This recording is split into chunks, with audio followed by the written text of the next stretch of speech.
Welcome. I'm Muredach Reilly. I'm Chair of the Programme Committee for ATVB PVD 2015. And I'm here with Zorina Galis from the NHLBI, the NIH, who's also a member of both ATVB and PVD Councils of the American Heart Association.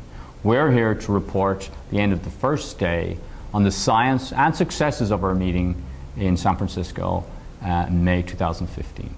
I'm very happy to be here, not only because I'm a member on both councils, but because it's the first time when you guys are getting together and now science is going to happen. I do think that this meeting so far has been a success in the integration of the two councils. And what I mean by success in that respect is that it has allowed, both in the same session and with conversations between the investigators, groups of scientists to speak about basic science and about the clinical translational science and exchange ideas. And that's probably the first time we've seen that at the meeting in the last several years. So, for example, this morning we had imaging in vascular disease and vascular medicine and how that might translate towards clinical applications, therapeutics, and monitoring of therapeutics. And in that session we had true clinical trials and applications, as well as basic science presentations of nanoparticles in mouse models, as well as how it might extend to humans. In the afternoon, I thought the session was very informative with a theme around novel biomarkers and biomarkers that were mechanistic in vascular disease and how that might translate towards the clinic. And again, we had very discovery-based transcriptomics of platelets in the first part of the session, and then how they might be clinically applied in biomarkers that will be used in patients with disease and in prediction in patients with disease. And I thought both of those sessions brought together the basic science and the clinical scientists in a way we haven't had before. And I did think highlights of both of those sessions was the novelty of the basic science applications in their translation also. So in addition to the basic clinical connection, what I like was integration of the platelet biology, genetics, and vascular medicine. So there was even translation between areas of investigation. So that was very good. And I saw some new collaborations, and I know how they actually occurred as a result of one of our programs, translational program, with people with interest in thrombosis and people with interest in vascular medicine got together, and that resulted in new projects. Yeah, I'd like to ask you a little bit about that, because it was clear that on a couple of occasions in these sessions, you know, the basic science investigator would get up and kind of have a trouble with some of the concepts in the translation, and the same with the clinical scientist asking a question. But through the session, I think you could see how they were learning as they went forward. But it's clear that at the end of the session in the NHLBI report that you described a program which really was beginning to integrate people, not just against basic and translational, but in different disease domains relevant to the heart and vascular mission. Could you describe a little bit about how that program started? And so I think you are talking about VITA, so Vascular Innovation and Therapeutics. So we crafted a program that would help people who have great ideas in terms of developing either a therapy or a biomarker or even a device, but not necessarily a lot of experience in doing it. So we provide the type of support that's needed to get the proof of principle, or people who already have some expertise to take it further up to the necessary steps to obtain an FDA approval. So we crafted the program in response to the community who was asking for that kind of support and guidance. We provide not only funding, but they also provide support in terms of program management, regulatory advice, and educational opportunities. So we have some very exciting successes after just 1 year. We have people who have already filed for patents based on this publications, created a company, and it's mostly helping academics to develop in this continuum, but also some small companies that turn out to be very successful after applying. So I think one of the reasons I really like to hear about that program was I remember last year when we were talking about bringing the councils at this meeting closer together with this theme of basic to translation to clinical applications and ultimately to community, there was these nascent conversations between investigators, and you were here last year, if I remember, talking and pushing these themes along. And this year we see a meeting session and sessions which really bring folks together, people together who are doing that, and you're reporting to us on some of the early successes in that. And I think you're talking about successes which have taken people who are mostly basic oriented or not skilled in translation, and how they're moving it towards therapeutics and patents and towards a space which is much more likely to impact health in the community. Yeah. I would like to mention a couple of the themes that were strong today, which come from the basic science and build off that idea that science is how we move things forward. And one of the things I was really impressed with today was the genomics themes throughout the meeting so far.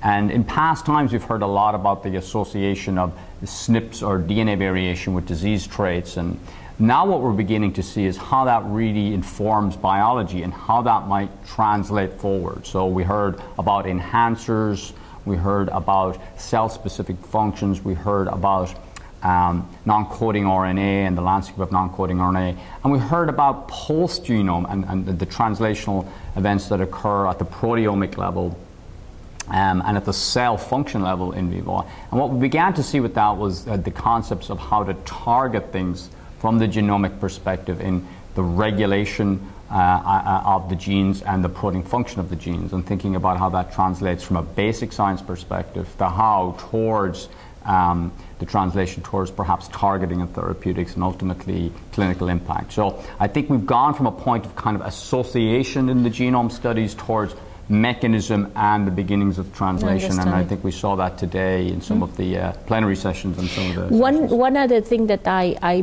believe is going to be very exciting to follow is the amount of big data, what they call big data, both in genomics, proteomics, and so forth, is going to begin to shape some patterns that could actually help us go back and potentially formulate new hypotheses about how the human body works. So it's sort of the reverse translation, so not only going from the bench to bedside, but from the bedside looking at the results of clinical studies, specimens, and so forth, and bringing it back to the bench to potentially recreate the hypothesis that drives a clinical trial. So in my mind, a so-called failed clinical trial that's very well run actually may hide a completely new hypothesis about how the human body works, and maybe the reason for which it didn't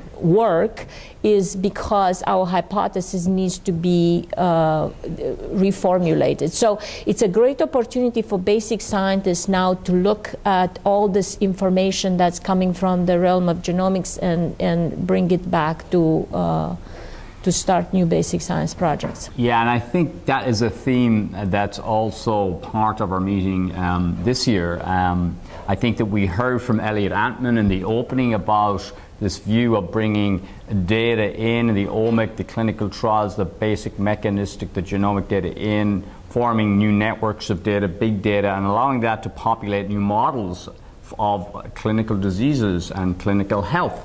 And then that not only impacts the clinical health side, but it impacts the hypothesis to be addressed in the basic science realms. And I think you're right that the ability then to quickly leverage existing material, existing data, but existing biorepositories also, as well as just the ideas to address in novel systems, including human material. So one practical aspect of that, I think it's going to be a true mine for a lot of new investigators, a new generation of investigators, because with very little resources, so to speak, you could start developing research proposals and projects based on a lot of information, specimens, new knowledge that's coming out of that realm. Yeah, and I think that the concept introduced by President Obama recently in precision medicines are really well aligned with the American Heart Association mission in this area to actually begin to look at the individual and the science around the individual, as well as the community, the state of health, as well as the state of disease, to begin to understand how to target the appropriate biomarkers and therapeutics at an individual and group level as distinct from large groups. But I do think at a practical level, in our community at this meeting, one of the challenges is how to allow people, scientists who have a traditional mode, either on the basic science or on the clinical side, to begin to use these data. So I'm very excited about tomorrow's boot camp, which is run in collaboration with the Functional Genomics and Translational Biology Council of the American Heart Association, to our Genomics boot camp, which essentially is a reverse flip classroom educational module to teach the basic science community, young investigators and senior investigators, how to use publicly available data at a genome level to actually begin to interrogate their basic science questions. Free, publicly available data that I hope you send them to the NHLBI data repository. They're using NIH roadmap epigenetics data and ENCODE data. And at the same time, within this session, there are clinical investigators who are very strong in trials and clinical phenotyping and population health that are getting a chance to actually educate themselves as to how to bring genomic and basic kind of regulatory genomic data into their framework also. And I'm in that room tomorrow. I'm very excited to see how people do and who's there and how they're interacting with each other. So I do think the use of data that exists, failed clinical trials, big experiments that were not perhaps as exciting as we wanted them to be, will inform our future. And the large investments that the NIH has and the American Heart Association has had in that kind of basic and genomic science will translate and will continue to pay dividends through that investment and fire up both basic science and clinical translation. I also want to make a call to the community to log on the NHLBI website, because we are looking for such ideas. NHLBI is going through envisioning exercise where they are setting the goals for 2020. And they are looking at the community to come with input, and anybody can submit ideas or vote on ideas that have been already submitted. There is only a short time left, I think about 7 days, and I'm hoping that this large group that has been assembled here will contribute to that, because we are really trying to reshape our goals based on input from the community. Yeah, it was good to hear about that at the end of the sessions today, to remind people to contribute their ideas to the National Institute of Health. And at the same time, I encourage anyone who's watching who's not a member of the American Heart Association to join up and fire up our community. Thank you. Yes, thank you.